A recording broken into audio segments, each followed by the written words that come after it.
is a battlefront. A battlefront like no other in the long history of mankind's wars. This is an air front.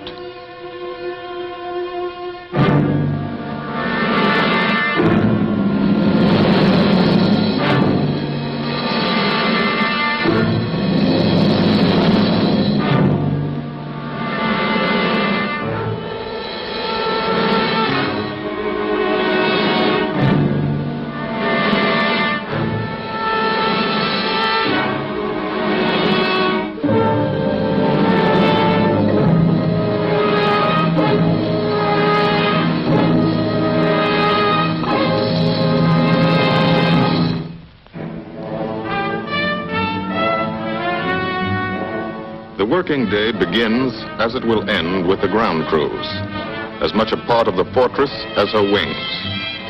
If you're a mechanic, you've got your own bomber. You get attached to it. But you know when your ship goes out on a mission, you may never see it again.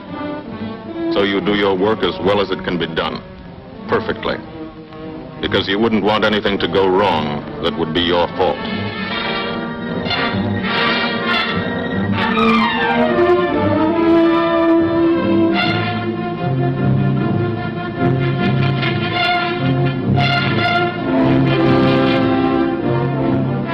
Today, the bombs will be taken from these bomb dumps somewhere in England and delivered to specific points in Wilhelmshaven, Germany.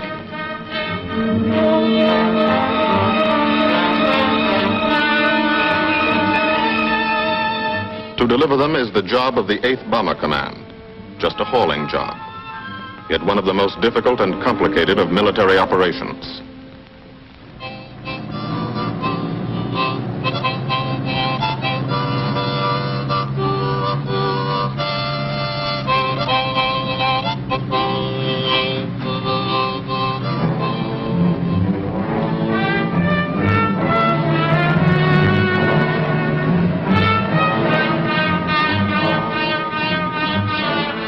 General purpose demolition bombs, impact velocity as high as 750 miles an hour, pierce 5 inches of armor plate, destroy a factory.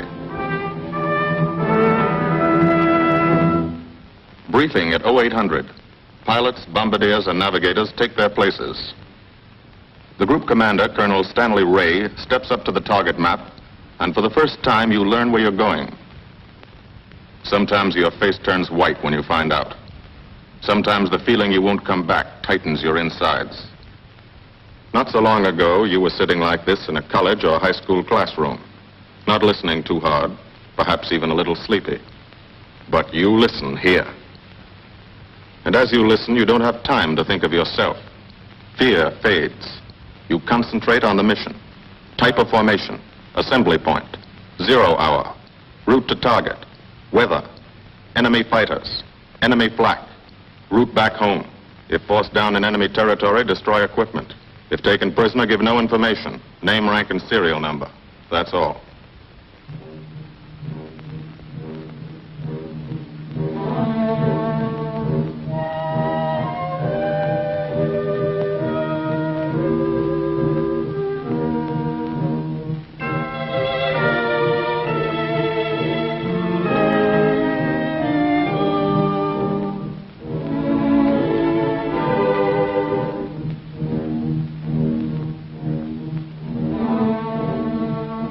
These are the passengers with one-way tickets. And this is the crew of the Memphis Belle, 324th Squadron, 91st Heavy Bombardment Group.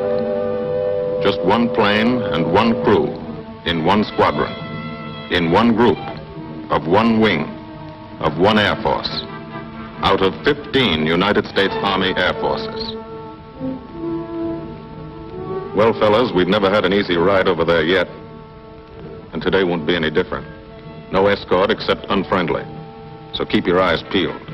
Don't get excited and yell when you're talking on the intercom. Save your ammunition and make your shots count. And let me know what goes on back there, Quinlan. Yes, sir. Stay on the ball, gang, and she'll bring us back like she's always done. Okay? Let's go.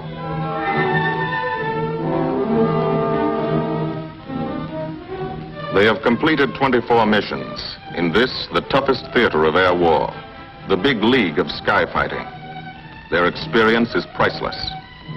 And so, if the Memphis Belle comes back this afternoon, they will be sent to bring the vital lessons they have learned to thousands of air crew men in training at home. Home is America.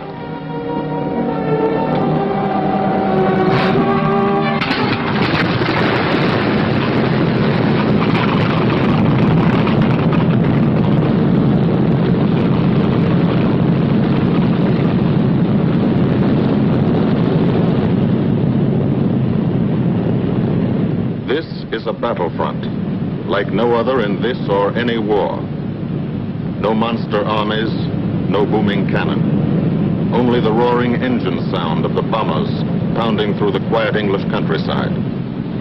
This is an air front.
Of the Memphis Belle leave the soil of England for the 25th time. The friendly soil of England, with its ordered farms and rural hamlets, its country estates surrounded by formal gardens and well-kept parks. The England these Americans knew only from the classics they had to read in school. The England of the towns and cities, whose people have defended their island's freedom for over 1,000 years. But today, their countryside has changed. Today, their island has been converted into a gigantic bomber field, a super aircraft carrier anchored off the shores of Fortress Europe, with hangars and machine shops, with hundreds of dispersal points, perimeter tracks, and concrete runways. This is England in its 5th year of war.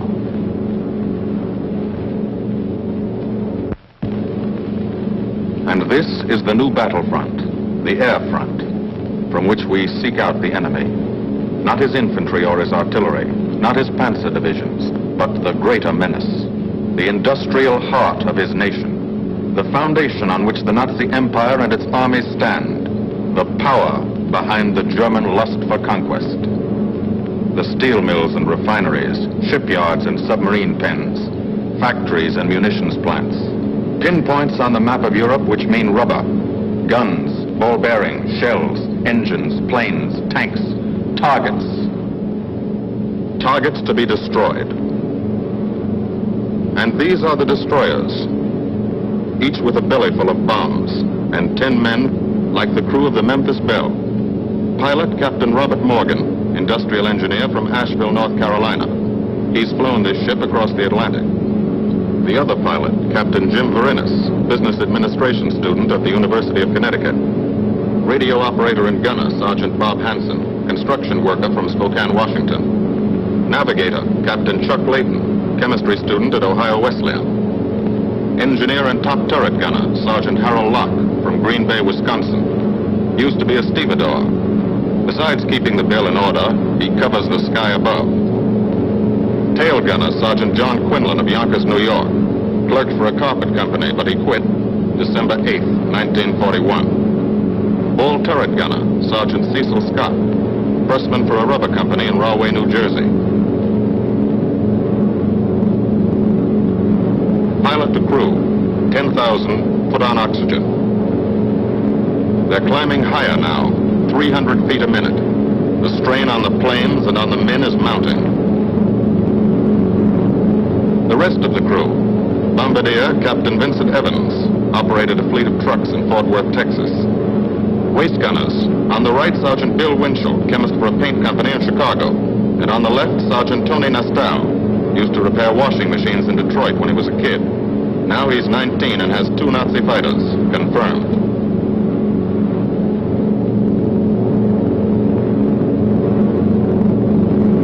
It takes all of a pilot's strength to keep a 30-ton fortress in tight formation. But the formation is the bomber's best defense against enemy fighters. The planes are deployed to uncover every gun, stepped up and down, echelon to the right and left, arranged to overcome the danger of gunners firing into friendly ships, arranged so concentrated cones of fire from the caliber 50 machine guns cover the sky for 1,000 yards in every direction.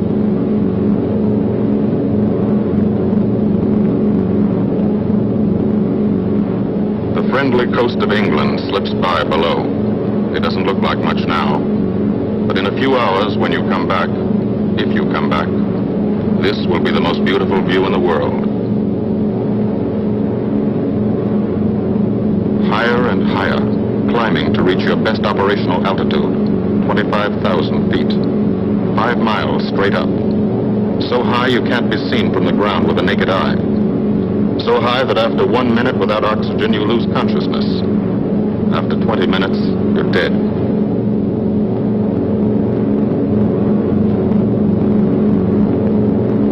From now to the target, you go about your routine duties, plot your course, check your equipment, and wait, and think. Higher and colder. Temperature, 40 degrees, below zero. Take off your glove and you lose some fingers. You look out at the strange world beyond. Reflections in plexiglass, like nothing you ever saw before, outside of a dream.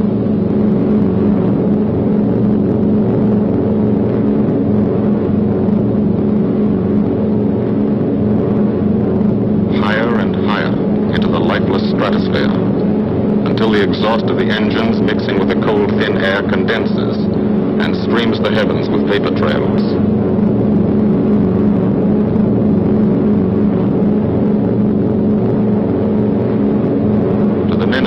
They're far from beautiful, for they point like beckoning fingers to the formation, signposts in the sky for the enemy to spot us.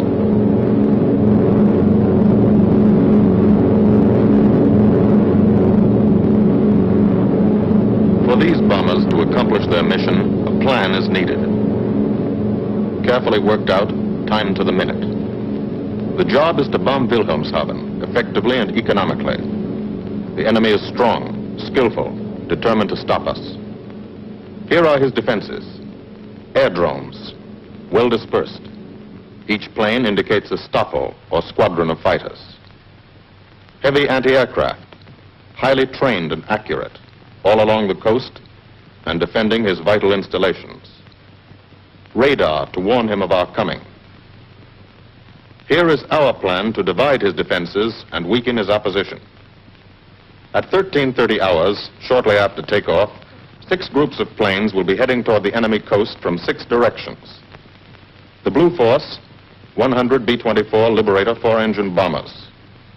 The White Force, 300 B-17 Flying Fortresses. The Green Force, 300 B-17s with an escort of 6 squadrons of P-47 Thunderbolts. A force of B-26 Marauders, twin-engine medium bombers, with 6 squadrons of RAF Spitfires escorting. Almost 1,000 planes and over 8,000 men in the air. The enemy alerts all his aerodromes. But which is our main force? What are our targets? Where should the Nazi controllers send their fighters? It's our job to make them guess, and guess wrong. A half hour later, at 1400 hours, the Blue Force will be heading east across the North Sea, with the White Force following. These enemy fighters are tied down, waiting to meet them, and will not be able to attack the Green Force. These fighters must come up to attack the Green Force, and thus will be no threat to the Blue and White Forces. The B-26s and Spitfires will bomb and strafe a key rail junction, diverting these 6 Stockholm and preventing the enemy from concentrating too many fighters on the Green Force, which is scheduled to bomb an aircraft factory at Hanover. At 1430 hours, the Blue Force will threaten this entire coastal area of northwestern Germany. Which target will it be? Flensburg? The Kiel Canal? Or will it turn suddenly and bomb Hamburg, Wegesack, or Emden? Actually, it carries no bombs at all. It's a decoy and keeps the fighters from the northern area busy while the White Force, the main effort, heads for the submarine pens of Wilhelmshaven. At 1500 hours, while the White Force is over its target, only a fraction of the available German fighter strength of the area can intercept it. Because of the Blue Force diversion and the simultaneous bombing of Hanover by the Green Force. This is the plan of battle for today, drawn up by the Combined Operations Planning Committee and approved by the Commanding General.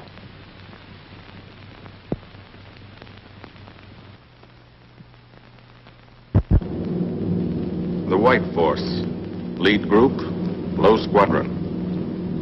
We've crossed the invisible line of enemy radar. The Hun is expecting us.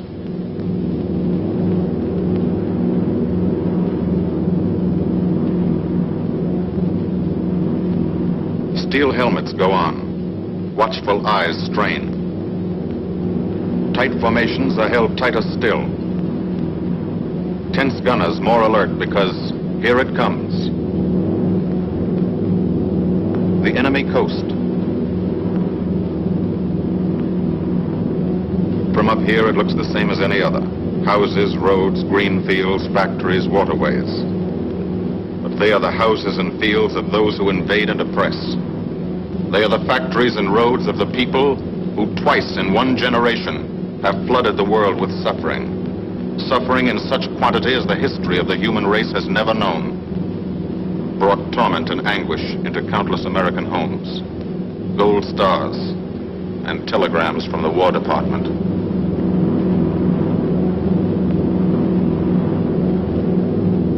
The first plaque, just harmless looking, silent puffs of smoke. Only each puff is a shell exploding, throwing shrapnel around the sky. Exactly the range, accurate flak by radio prediction. 5 miles down, Nazi anti-aircraft batteries have calculated the altitude, speed, and course. Where will the next one hit? You try not to be there.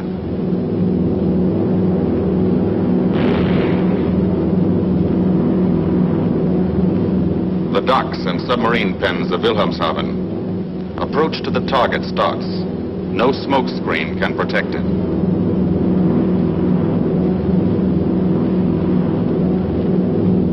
Now the enemy knows the path of your approach and walls that path with a flak barrage. But you fly right through it. Flak so thick you can get out and walk on it.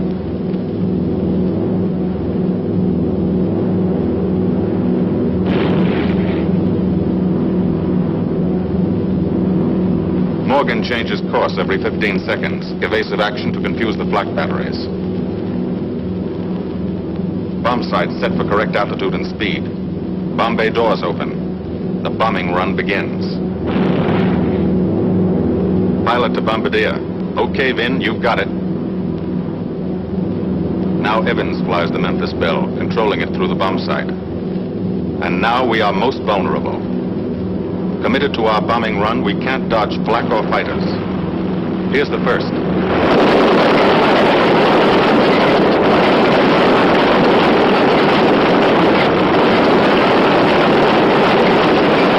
Top turret fires at him. Evans must ignore the battle. Crosshairs lined up on target. Adjustments for wind drift made.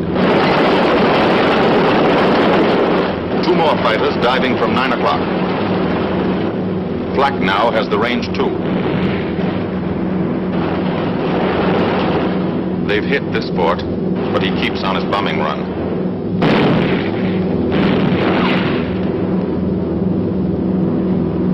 As lead bombardier, Evans's aim must be good. Every other ship in the group will drop its bombs when he drops his. Now, one pointer on the bomb site moves toward another stationary pointer. The instant they touch, bombs will release.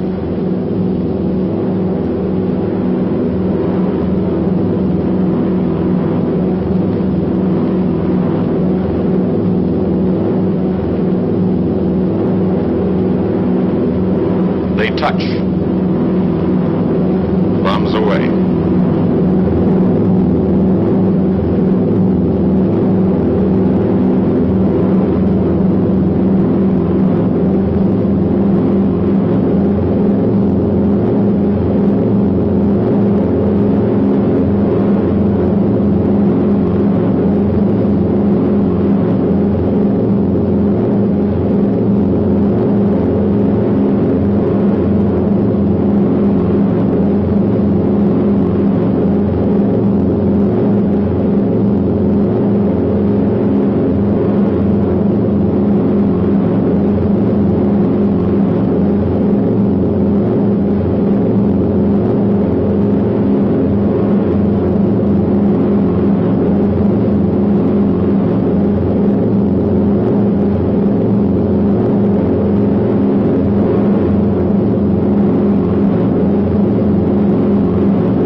Half of the mission is over, the easy half. Now to get home.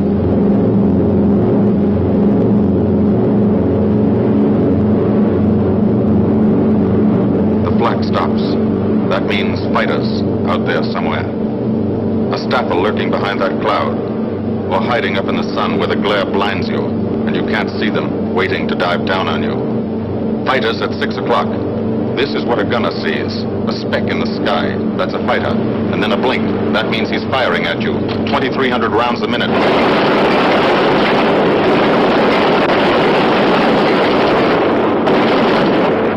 In a running battle, one of the most important instruments is the interphone. There's 4 of them. 1 o'clock high. They're coming around. Watch.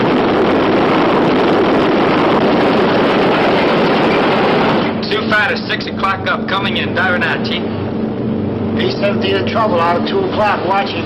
There's an engine on fire.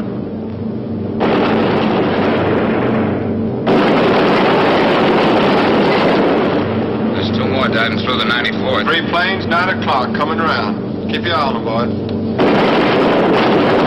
Coming around to 10. Watch them, Chuck. Keep your eyes open. Yeah. They're breaking at 11, breaking at 11. I got them. Coming around underneath at 10 o'clock. I see Those 2 them. at 2 o'clock. Watch them, Scotty. I got my sights on them. Check that B-17, Chuck, 3 o'clock. Motor smoking. Fighters 10:30 coming around. Those 10:30 upper or lower?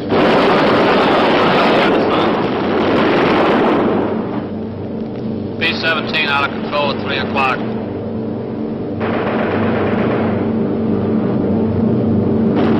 Come on, you guys, get out of that plane. Bail out. There's one. He come out of the bomb bay. Yeah, I see them. There's a tail gunner coming out. Watch out for fighters. Keep your eye on them, Bill. See any parachutes, Quinlan? 2 parachutes. Flag at 9 o'clock. 8 men still in that B-17. Come on, the rest of you guys. Get out of there. Come on, Bill. So far, there's 3 more shoots. Flag, 11 o'clock. Fighters, 6 o'clock. ME-109 at 3 o'clock. Keep after him, would you? I see him. I'm on him. Come on, you son of a bitch.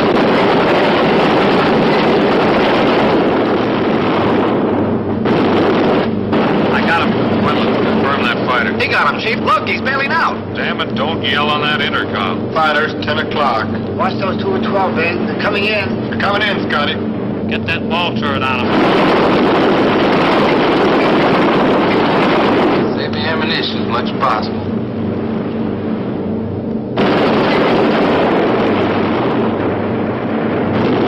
Watch that fighter coming in the 3 o'clock.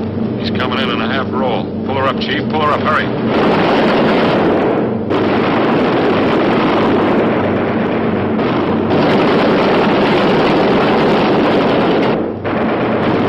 This fortress is hurt.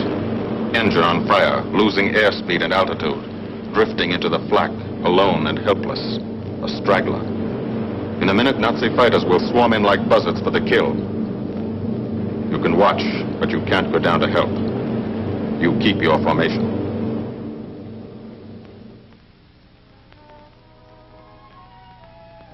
Here, too, the mission is being flown. None the less real for being in the minds and hearts of these men behind. Ask anybody who's been to a field in England, or anywhere else our bombers are based, and he'll tell you that there's drama here, too. Waiting to see who's coming back. To watch them, you might not realize how tense these ground crews are. But they are tense, and plenty worried. In Air Force talk, this waiting is known as sweating out the mission. These men know the flight plan. Their watches told them when the bombers were running into enemy flak, when they were over the target, when they left the enemy coast. And now their watches tell them the bombers should be nearing the field. Every ear strains for the first sound of the engines. And then somebody hears them. And somebody sees the first faint specks in the distant sky.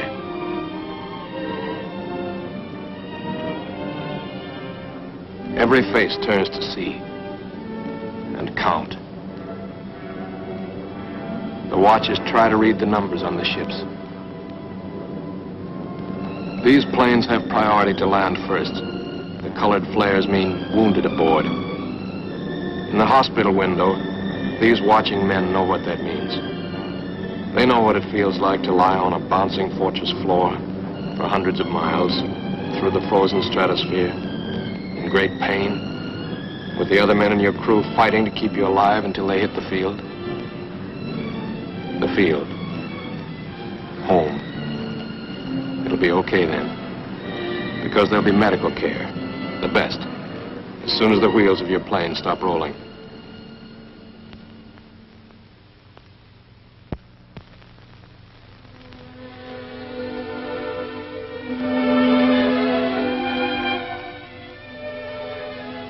Head wound. Concussion. 20-millimeter cannon shell exploded in his radio compartment. Shock. Internal injuries.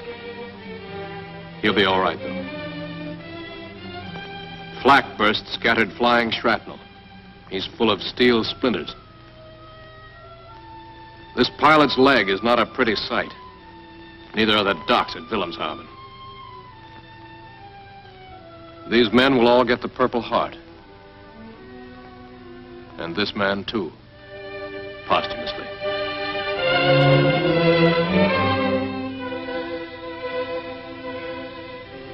A transfusion right in the plane. This gunner's too weak to be moved. The new life-giving blood flowing into his veins might be the blood of a high school girl in Des Moines, a miner in Alabama, a movie star in Hollywood, or it might be your blood. Whosever it is, thanks. 36 planes left this field this morning. Now 6 more arrive. That makes 20 home. And this one's 21. More wounded aboard.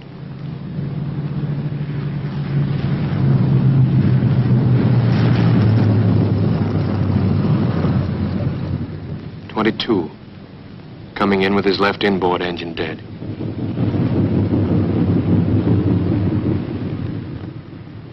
.23, with a feathered prop on his left outboard engine. 24, Southern Comfort, with a chunk of tail gone. 25, They flew home on their luck. 26. Not a scratch. The control tower learns that 2 more landed at a British field to the south. 1 a crash landing, crew safe. That makes 28. 29. A rough landing, but her pilot's badly hurt. It's a wonder he brought her back at all. 29 planes back, so far. 29 out of 36. Our losses were heavy, but the enemy's were far heavier. We destroyed a German aircraft factory, a rail junction, submarine pens, docks, and harbor installations. That's specific, known damage. But who can tell the number of German torpedoes that will not be fired, the number of our convoys that will get through now, the soldiers' and seamen's lives that will be saved, or the battles that will be won instead of lost because of what these bombers and airmen did today.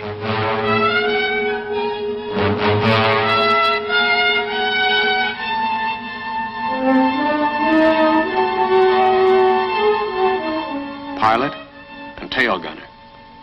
They can laugh now. Fire on the inboard engine did this. Flames streaked back and burned the stabilizer, too. Another crew luck brought back.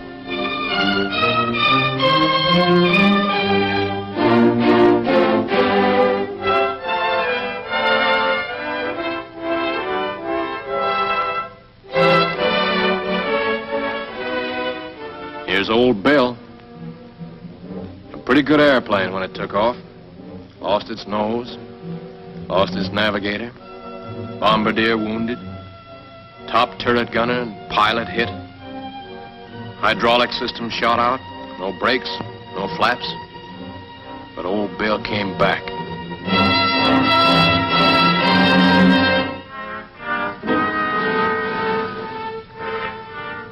Now, among the returned crew members, talk flows like a river, talking out every detail of the mission. These are the faces of combat, faces of Americans who have watched their comrades die, faces that can never forget the enemy, and they're in no mood to have their picture taken.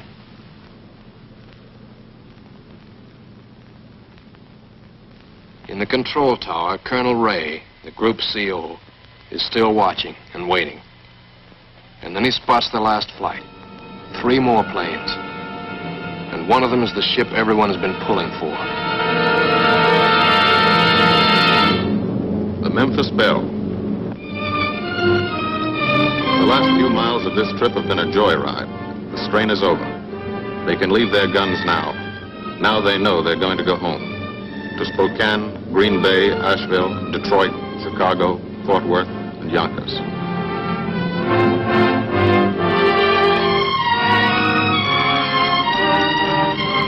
The Belle comes in for her landing. But first Morgan buzzes the field, cuts the grass with the giant fortress. It's against the rules, but this is a special occasion.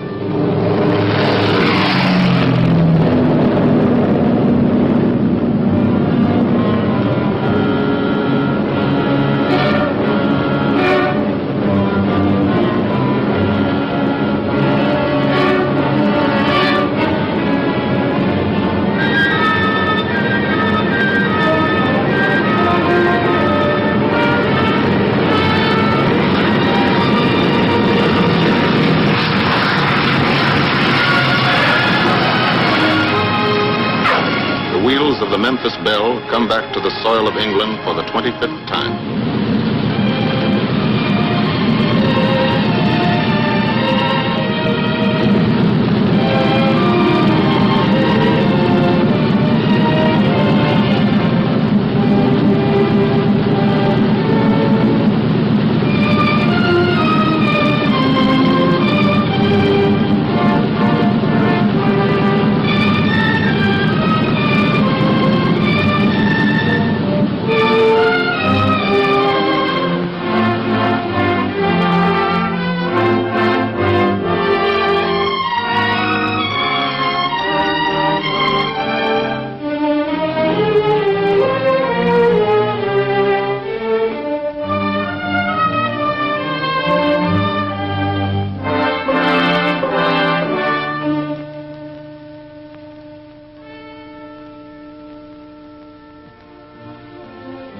a day they will never forget.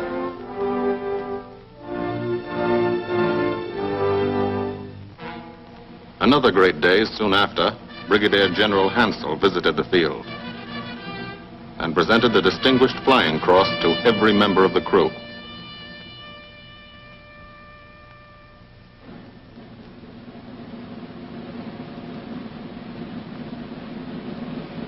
And then there was another day.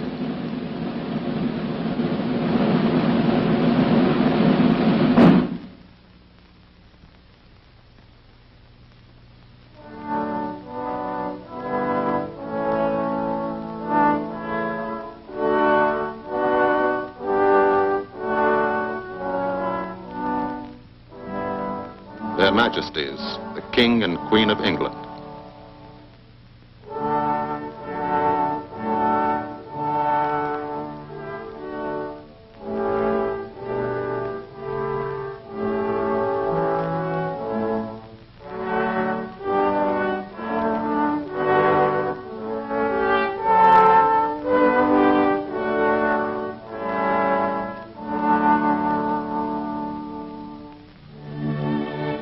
Johnny Quinlan never thought anything like this would happen to him when he left Yonkers.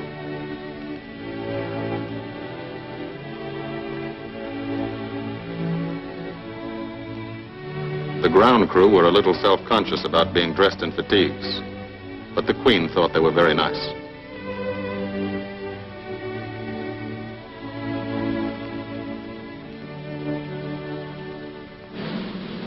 Finally, two more visitors came. General Acre, commanding the 8th Air Force, and General Devers, U.S. commander of the European Theater. The Belle crew received them in flying clothes, as General Acre read the order for what he called their 26th and most important mission. Return to America to train new crews and to tell the people what we're doing here. To thank them for their help and support and tell them to keep it up so we can keep it up. So we can bomb the enemy again and again and again until he has had enough. And then we can all come home.